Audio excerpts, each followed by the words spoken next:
여러분 안녕하십니까? 오늘도 계속해서 요한계시록을 통해서 우리에게 주신 말씀 연구하겠습니다. 12장 15번째 강의로 땅이 여자를 도와 라는 주제로 말씀을 나누겠습니다. 요한계시록 12장 15절 16절 여자의 뒤에서 뱀이 그 입으로 물을 강같이 토하여 여자를 물에 떠내려가게 하려 하되 땅이 여자를 도와 그 입을 벌려 용의 입에서 토한 강물을 삼키니, 앞서 살펴본 대로 용의 입에서 토한 강물은 인해 전술과 거짓된 가르침과 타락한 사회 문화의 모든 흐름을 가리킨 것입니다. 특히 중세 핍박 중에서 살아남은 교회는 온 세계에 불어닥친 변화의 바람에 직면하게 되었습니다. 교통혁명과 지식의 폭발은 과거에 상상하지 못한 시대를 열었습니다.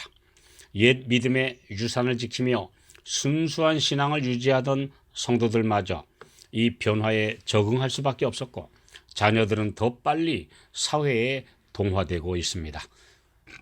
핍박과 위협보다 더 무서운 것은 모든 삶에 스며든 헬라 철학과 무신론 사상과 물질 문명의 편리하고 화려한 유혹입니다.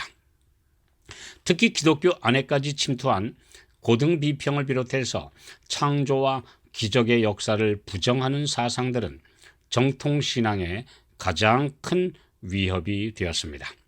과학의 발전에 따라 실험과 해부로 증명할 수 없는 것을 부정하는 분위기가 확산되면서 인간이 알 수 없는 하나님의 영역을 인정하지 않으려는 사람들이 많이 생겼습니다.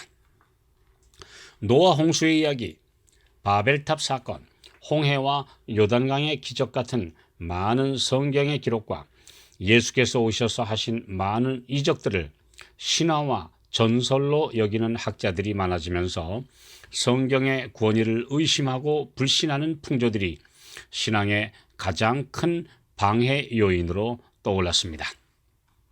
1858년에 출간된 찰스 다윈의 종의 기원은 진화론을 온 세계에 퍼뜨리는 시발점이 되었으며, 학생들이 공부하는 교과서에 진화론이 마치 과학적 사실인 것처럼 실려 있어서 자라나는 세대에 하나님 없는 교육 사상을 주입하고 있습니다.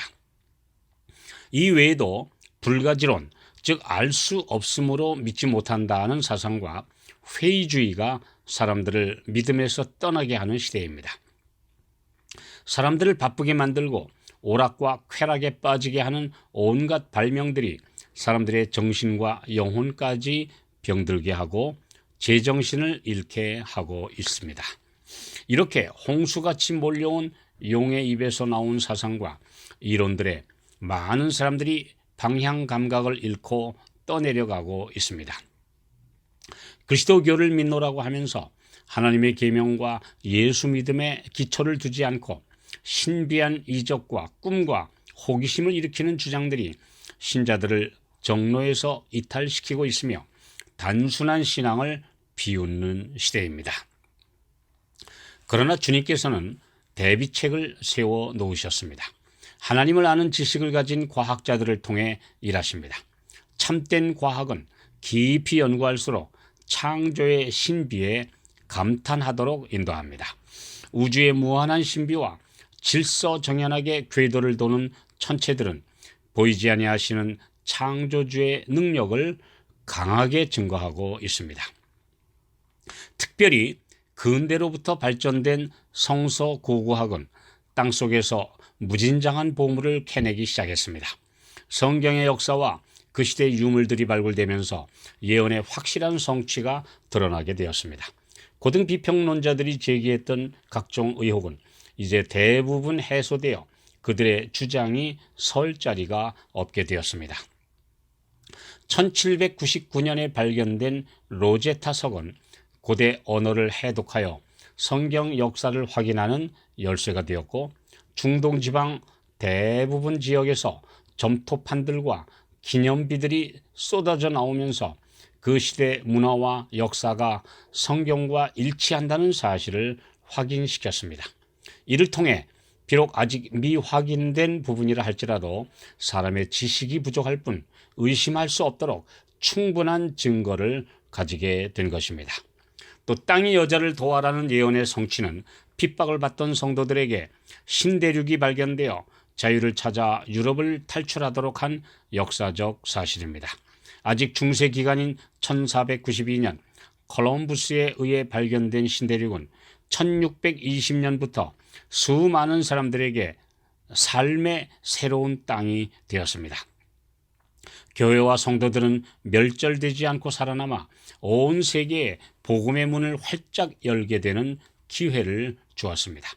소수의 인디언들만 살던 광활한 남북 아메리카 대륙은 유럽 대륙에서 포효하던 핍박의 물결을 모두 삼켜버려서 성도들이 생존할 수 있도록 하나님께서 마련하신 피난처가 되었습니다. 예언적 표상에서 바다와 물은 인구가 조밀하고 각종 풍파가 일어나는 세상, 즉 중동과 유럽 지역을 가리켰습니다. 특히 지중해를 가운데 두고 열강이 각축하는 모양을 사자 바벨론, 곰 페르시아, 표범 그리스, 그리고 극히 무서운 짐승으로 표상된 로마 등 맹수 같은 나라들이 바다에서 올라오는 것으로 상징되어 있습니다.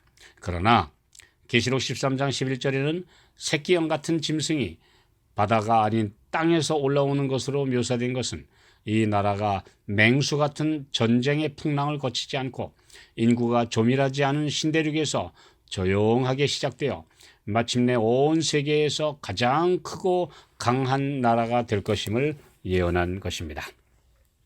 이 예언이 미국을 상징한다는 것을 많은 예언 연구자들과 신학자들이 깨닫고 있습니다.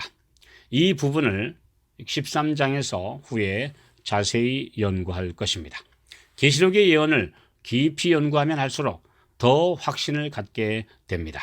성서 고고학과 과학의 발견들, 그리고 신대륙은 새 시대를 열게 해준 하늘의 섭리들이었습니다.